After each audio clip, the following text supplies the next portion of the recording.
on va passer donc au dossier du jour. On va recevoir quelqu'un qu'on adore, hein, c'est Jimmy Mohamed. Il est partout, télé, radio, réseau. Il a même en librairie, il a ses livres qui cartonnent, 0 contrainte pour maigrir. Et maintenant, c'est 0 contrainte pour rester jeune. Tiens, bon, il y en a pour qui déjà c'est déjà fini. Mais écoutez quand même les conseils quand même pour des personnes qui vous en demanderont. Regardez, petit récap. Suivi par plus d'1 million de personnes sur Instagram, le médecin généraliste Jimmy Mohamed s'est fait un nom ces dernières années en intervenant régulièrement dans les médias. L'idée, c'est de ne pas faire de régime et de comprendre qu'il est possible de perdre du poids en mangeant plus, mais en mangeant mieux. Et aujourd'hui, l'homme vient de sortir un nouvel ouvrage dans lequel il nous promet de rester jeune. L'objectif est de vous faire prendre conscience que des gestes simples peuvent avoir un vrai impact positif sur votre durée et votre qualité de vie. Et où il nous livre de précieux conseils. Buvez du café. Le café, c'est une boisson extraordinaire. Alimentation, habitudes, sport, tous les conseils du docteur Jimmy Mohamed pour rester jeune, ce soir dans TPMP.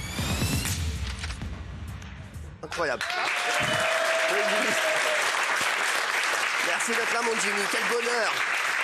Quel bonheur de revoir mon Jimmy d'amour. Jimmy Mohamed, 0 contrainte pour rester jeune. Il n'y a pas d'âge pour commencer. Alors si c'est un vrai truc, hein. Non mais arrête. Gilles, Daniel, ça y est, c'est... Non. Non, si. Comment on fait? C'est pour redevenir jeune? Parce que là, comment tu fais là? Quand t'es arrivé à ce stade-là, tu fais comment? Eh bien, ça commence par son assiette. Ah ouais. Grâce à ce que vous mangez, vous pouvez vivre plus longtemps et en bonne santé. Non. À 20 ans. Donc quand on commence jeune, bien sûr. si vous changez votre alimentation en transformant les produits ultra transformés en juste des fruits et des légumes, en buvant de l'eau, eh bien vous pouvez augmenter votre espérance de vie de 13 ans. Ça veut dire que vous allez vivre 13 ans de plus qui était prévu. On peut faire une bar mitzvah. À 60 ans, donc ça à 20 ans, à 60 ans, si vous faites ces mêmes changements, manger des fruits, des légumes, des haricots, enfin des trucs basiques, eh bien vous gagnez 8 ans d'espérance de vie. Ah ouais. Et à 80 ans, si vous faites la même chose, eh bien vous gagnez quasiment 4 ans d'espérance de vie en plus, juste en mangeant un peu mieux. Et à 120 4 heures. On gagne 4 heures. Tout ça, c'est pour dire qu'il n'y a pas d'âge pour prendre soin de sa santé et on peut vivre très longtemps et en bonne santé et qu'il n'est jamais trop tard. Et c'est souvent une pensée limitante de se dire qu'à 60 ans, 70 ans, que c'est trop tard. Non, en réalité, la bonne santé, elle se travaille tous les jours et sur le long terme. Alors, c'est incroyable cette histoire. Non mais c'est vrai, il n'y a que l'alimentation ou pas? C'est quoi alors? Non, ça joue sur plein de choses. Dans l'alimentation, il y a aussi un produit extraordinaire qui est le café. Le kawa? Le café, en fait, c'est très certainement un des meilleurs antioxydants qu'on pourrait apprendre tous les jours. Mais c'est génial parce que dans le café, vous avez de la caféine et cette caféine, elle a un pouvoir extraordinaire sur vos artères. Elle les rend plus souples, plus élastiques, à tel point qu'on a montré que dans une étude sur plus d'1 million de personnes, les buveurs de café ont 14% de risque en moins de faire une maladie cardiovasculaire. Donc moins d'infarctus, moins d'accidents vasculaires cérébrales. Je bois pas de café.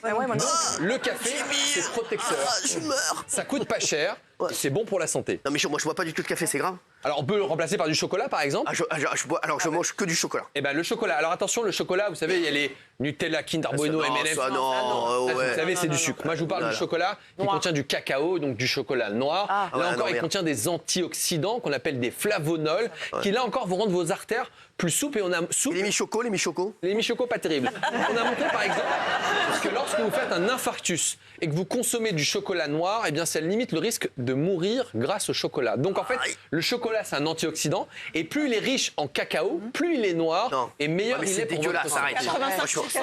Alors on a fait une étude sur 85% versus 75 et sur l'humeur, parce qu'on sait que le chocolat ça nous fait du bien, ça produit un peu de dopamine, et bien le 85% est meilleur que le 75 sur notre cerveau. Mais je suis d'accord qu'il a un goût particulier, mais il faut apprendre. N'oubliez pas que les industriels nous ont appris à manger un peu de la merde et qu'on est un peu formaté par tout ce qui est ultra transformé, c'est de la chimie et on ne sait même plus ce qui est bon. Kinder Bueno là. Alors le Kinder Bueno, c'est un annonceur ou pas la chaîne? C'est incroyable. Non mais le Kinder Bueno. Non mais ils ont sorti celui au chocolat blanc. Tu pleures mon frère. Le Kinder Country, il y a des céréales dedans. Tu pleures, ouais mais non. C'est du sucre et du gras. Allez vers du vrai chocolat. En France on fait aussi du très bon chocolat. Quoi, le Côte d'Or?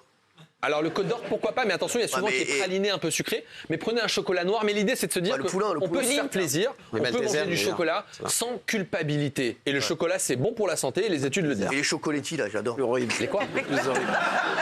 Chocolatine, Vous aimez que les Adeline. trucs dégueulasses pour la santé Ouais, vous c'est chambé, ça. Tu sais ce que je fais? Moi, je prends des mousses au chocolat, tu vois. Et je te dis ce que je fais le soir. Vous trempez dedans. Je prends des mousses au chocolat, tu vois, des trucs, tu vois, comme ça.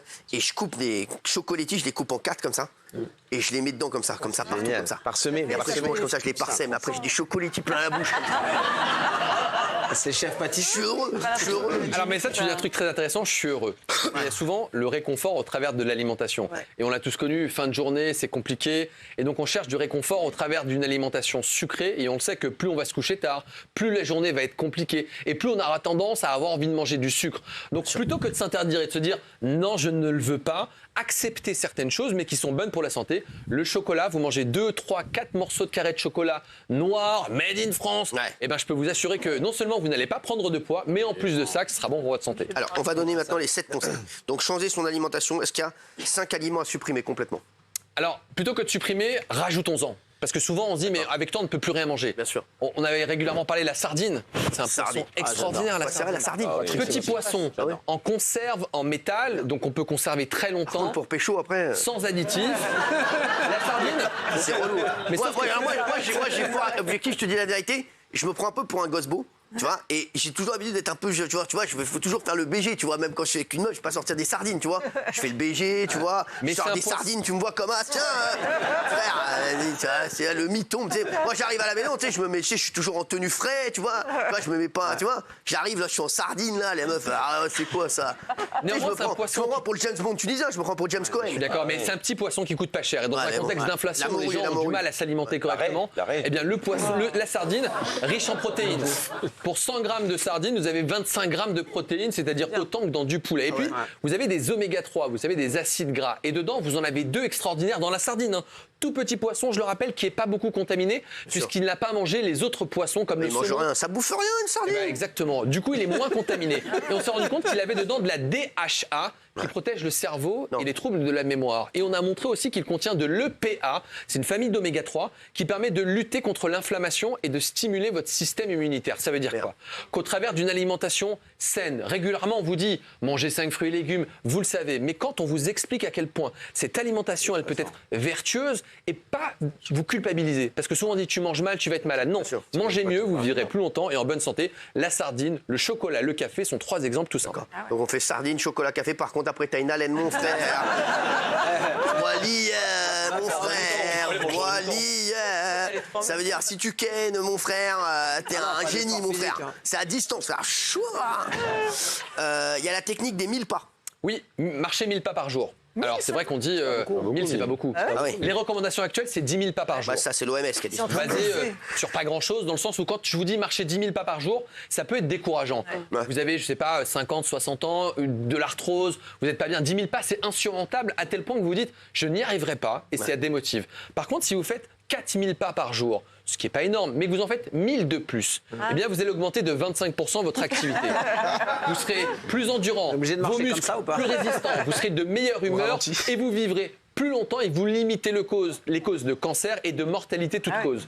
Donc faites non pas 1000 pas par jour, mais 1000 de plus que ce que vous faites habituellement. Du café. Et si on marche en Mais mangeant là, des sardines, c'est encore mieux. là, Donnez-moi un café, je veux marcher en beurre de café. eh ben, ça, c'est une très bonne... mais par exemple, c'est un truc tout bête. Marchez en faisant des choses toutes simples. Vous passez un coup de téléphone, faites-le en marchant. Ah oui. Vous êtes en train de travailler à la maison, vous travaillez, faites-le en marchant. Il faut obligatoirement marcher seul comme Jean-Jacques Goldman ou bien Ben, en fait, chaque pas que vous faites de plus, c'est un pas de moins vers la sédentarité et un pas de plus vers la vie en bonne santé. Ça permet à chacun de se dire, bah oui, je peux y arriver. Très fort. bien dormir. Franchement, c'est bien. Indispensable. On est dans une période où on glorifie beaucoup ceux qui ne dorment pas. Le président, Gabriel Attal, on dit que c'est extraordinaire, il ne dorment pas. Sauf qu'en réalité, le manque de sommeil, c'est une Bien sûr, torture pour l'organisme, à tel point qu'on a montré que chez les infirmières qui travaillent de nuit, elles ont plus de risques de cancer du sein, les pauvres. juste parce qu'elles travaillent de nuit. C'est dire à quel point il est dur de travailler la nuit et qu'on doit aussi les revaloriser. Mais d'un autre côté, on a ce sommeil qui est extraordinaire, qui fait que les étudiants qui travaillent le soir, s'ils dorment correctement, ils vont mémoriser. On sait que lorsqu'on ne dort pas, on est de mauvaise humeur, on a tendance à beaucoup plus manger, on va augmenter sa tension artérielle. Donc une chose toute simple, mais qui est à la portée de tous, c'est de traîner un peu moins le soir, puisque le soir, on est sur le téléphone, on est sur le canapé, on va gratter 1 heure de plus. Et 7 heures de sommeil que vous allez manquer à la fin de la semaine, c'est 7 heures de moins. 7 heures de moins, c'est 1 nuit de sommeil. C'est comme si chaque semaine, vous faisiez 1 nuit blanche. Et pour l'organisme, c'est une torture. Et au mois, ça fait 28 heures. Hein? De sommeil en moins, dans le mois. Ah, vous dormez peu? Non, moi je dors grave, moi. C'est important. Ah, moi, je suis rien à foutre. Moi, il peut se passer n'importe quoi, je dors. Hein. Tu me connais pas. Hein. Vous dormez Bah, c'est- combien d'heures c'est- par nuit? Moi Oui. Franchement, je me couche vers 23h. Je me réveille vers 10h30. Non. Non, je me réveille. Non, mais après, je Ah oui, redors. non, Moi, je dors oui. tranquille, moi. Je dors tranquille. Franchement, moi, je dors bien. Hein. Bah, c'est une bonne chose. C'est ce qui Travaille permet de la nuit, vivre longtemps Je et en dors bonne bien. santé. Avoir un tensiomètre, c'est quoi ça? Alors, complètement indispensable. Un Ah ouais. tensiomètre, ça vous protège de la maladie d'Alzheimer. Ah ouais, c'est quoi? Alors, en fait, on sait que la tension artérielle, c'est un tueur silencieux. Vous avez de la tension, vous ne vous en rendez pas compte jusqu'au jour où vous faites un infarctus du myocarde, un accident vasculaire cérébral. Mais on a montré que lorsque vous avez une tension artérielle qui est trop élevée, eh bien, dans le cerveau, vous avez une structure qu'on appelle l'hippocampe, qui est la zone responsable de la L'animal. mémoire. Dans la maladie d'Alzheimer, l'hippocampe, elle marche moins bien. Et quand vous avez de la tension artérielle, l'hippocampe est moins bien vascularisé. Et on a montré que la tension trop élevée, elle favorise la production de déchets dans le cerveau qu'on appelle amyloïdes, Bâtard. qu'on retrouve dans la maladie d'Alzheimer. Et on a montré qu'à 60 ans, si on contrôle votre tension artérielle, c'est-à-dire avec votre tensiomètre, on est sûr que vous avez une tension à 13,7, Ouais. eh bien c'est 26% de risque en moins de faire la maladie d'Alzheimer.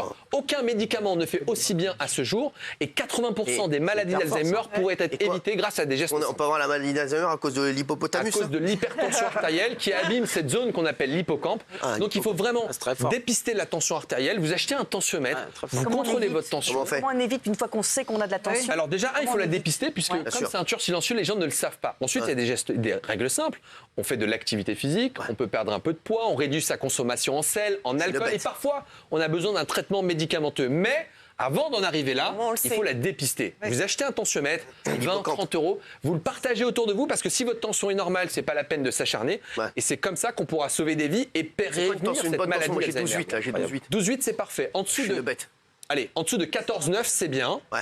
13,5, 8,5, c'est très bien. Ouais. Plus votre tension est basse, mieux c'est. J'ai un Et souvent, pote qui a eu on de la dit, tension là, moi. Et il faut la prendre tous les jours? Non, vous la prenez une fois. Si elle est inférieure à 13,5, Une fois dans la vie 8,5, c'est que tout va bien, vous pouvez Mais non. temporiser. Si en revanche, vous dites c'est bizarre, j'ai 14 Ah, c'est que ou tous les 15, combien, ça alors va soit parce que vous avez mal dormi, vous êtes stressé, dans ces cas-là, vous faites ce qu'on appelle une automesure. 3 jours, matin et soir, 3 fois chaque fois, vous notez, vous faites la moyenne, vous allez voir votre médecin. Si vous avez de l'hypertension, on la prendra en charge. Et s'il n'y a rien, eh bien on prête le tensiomètre. Voilà. bien. Alors, il faut aérer son domicile. Oui, il faut faire des courants d'air. En ce moment, il y a plein de virus. Tout le monde est malade. Il y a la grippe, le Mais j'étais Covid. malade, moi. Mais il y a plein Je suis d'infections. malade il y a encore 2 jours. Mais il y a plein d'infections virales et Non, je souvent pète la forme. on a peur du coup de froid. On se dit oh là là, il faut pas aérer et souvent on va aérer une pièce après une réunion où ça sent pas bon, il faut aérer. Non, aérer la pièce avant puisqu'on sait que plus une pièce est aérée, plus elle est renouvelée et plus on limite le risque de tomber malade. Et les enfants ils tombent malades à l'école parce que c'est des enfants, mais aussi parce que les classes ne sont Moi, pas j'adore aérées. faire un truc aussi. Quand Elles sont pas très malade. ventilées. Je te le dis, alors c'est un petit conseil que je te donne. Je te jure que c'est vrai, quand il fait très froid, je vous jure que c'est vrai. C'est vous qui donnez un conseil Je aux vous autres. ai les fenêtres, je vous jure, et je te jure que c'est vrai que je le fais. J'enlève mon slip, je le mets à la fenêtre pendant 1 heure. Je vous jure que c'est vrai. Et je te jure que ça me fait une sensation de fraîcheur après. C'est incroyable. J'ai l'impression d'avoir un Mr Freeze dans le slip. Un chewing-gum. Je vous jure que c'est vrai, mais je le fais vraiment. de Mais je te vivre. jure que c'est vrai. Pyrénéen. Mais je te jure que c'est vrai. Voilà, c'est un petit conseil que je te donne, Jimmy, t'en fais ce que tu veux. Faire des saunas, seul ou accompagné? Oui, alors le sauna, on va dire que c'est presque anecdotique parce que qui a accès au sauna, c'est très peu de personnes, mais dans les pays du Nord, notamment en Finlande, sûr. ils font beaucoup de saunas, ça fait partie de leur style de vie. Et on s'est rendu compte que ça activait un mécanisme un peu particulier qu'on appelle l'hormésis. Qu'est-ce que c'est? C'est quelque chose qui, à forte dose, est toxique pour vous, mais à L'hormésis. faible dose peut être bénéfique. On peut imaginer que l'activité sportive, c'est une contrainte. Si vous faites du sport 24 heures sur 24, vous allez mourir. Mais qu'à petite dose, le sport est protecteur. Et finalement, le sauna aurait ces mêmes vertus et il activerait des protéines, qu'on appelle les protéines de choc thermique, qui nous permettraient de vivre plus longtemps Ouais. et protégerait des maladies cardiovasculaires. Donc le chaud n'est pas notre ennemi, mais d'une façon générale, voilà, le sauna c'est pas possible pour tout le monde, donc Je vais faire un mais sauna. c'est bon pour la santé. Qui veut faire un sauna avec moi? Moi. Radouane, non merci. Alors, vous dites qu'il faut faire, faut ken. Quoi. Jeunesse. Ce que vous dites qu'il faut avoir des rapports sexuels. Oui, alors il y a deux choses. On sait que quand on regarde les hommes de plus de 40 ans, on a 30% des hommes dans le monde de plus de 40 ans qui ont des troubles de l'érection. 30% des plus de 40 ans. Ils sont là ce soir. Hein. Pas besoin d'aller chercher dans le monde, ils sont autour de la table. Et Hein. finalement, très peu vont consulter. Et souvent, on Merde va pas. remettre ça sur le compte du stress. On va se dire, je vais pas bien.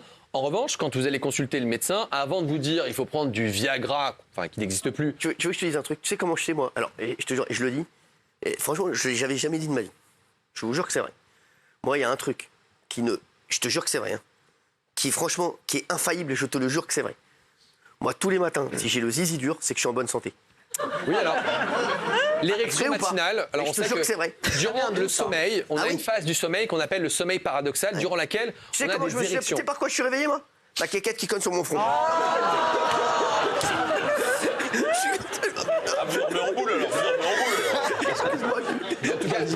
L'érection matinale montre que mécaniquement ça marche. Et finalement, c'est une façon de tester son érection et de savoir si elle marche. À l'inverse, si ça ne fonctionne pas, en fait, il y a des urologues qui font des tests très simples pour tester l'érection. Et avant de dire que c'est psychologique, alors c'est un test qu'on dit non douloureux, mais on injecte dans la verge un produit qui stimule et qui déclenche une érection. La verge. Si à ce moment-là, vous avez une érection par un médicament, c'est que les tuyaux marchent. Ah ouais. Si ça ne marche pas, Ah voilà. c'est qu'il y a peut-être une anomalie, Mais une à vous- malformation qu'on pourra opérer. À vous, Et donc, Jimmy, tout n'est pas Jimmy, que dans à la vous, je tête. dis pas une connerie. Jimmy, moi. Non, il y a du vrai dans ce que vous dites. Non, mais franchement, c'est vrai. L'érection du matin, Mais ça bien sûr. permet de montrer que la tuyauterie marche. Ah, bien sûr. Les vaisseaux sanguins vascularisent crois quoi les corps caverneux et donc l'érection du matin, effectivement, c'est un C'est-à-dire, bon moyen. moi, j'ai un javelot dans le slip tous les matins. C'est déjà les JO. C'est déjà les JO. C'est les jours dans son slip tous les matins. Non, mais excusez-moi, qu'est-ce qu'il y a? J'ai envie de parler à Jimmy. Confiez-vous, hein. J'ai envie de me confier. Ouais. Merde. L'orgasme du soir permet de mieux dormir. À quoi? L'orgasme du soir. Ah bah oui, ah, ça aussi, ouais. Oh, souvent, on sait que les gens... Si, je suis concerné. Certains vont prendre, vous savez, des Et somnifères, l'après-midi. des anxiolytiques pour dormir. Les anxiolytiques, les somnifères ne favorisent pas le sommeil, c'est des mauvais médicaments. Et on a interrogé des gens de 25 à 50 ans et on leur a posé la question, après un rapport sexuel ou un orgasme seul, arrivez-vous à bien dormir? 76% d'entre eux disent oui, je dors mieux. Ah oui. On a posé la même question à des gens qui prennent des anxiolytiques. Après les anxiolytiques, est-ce que vous dormez mieux? Il n'était plus que 66%. Ça veut dire qu'un orgasme, le soir, permet de mieux dormir Bien qu'un sûr. anxiolytique. Et l'idée, c'est de se dire que les médicaments, c'est pas bon pour dormir et que le sommeil doit être C'est sacralisé. ce que disait toujours mon grand-père. Pour bien dormir, il vaut mieux avoir les bourses vides que l'estomac plein. Bravo. Je l'embrasse. Merci. Jimmy Mohamed. Zéro contrainte pour rester jeune. Jimmy Mohamed qui vient nous voir quand il veut. Et bien sûr, zéro contrainte pour bébé. On se retrouve dans un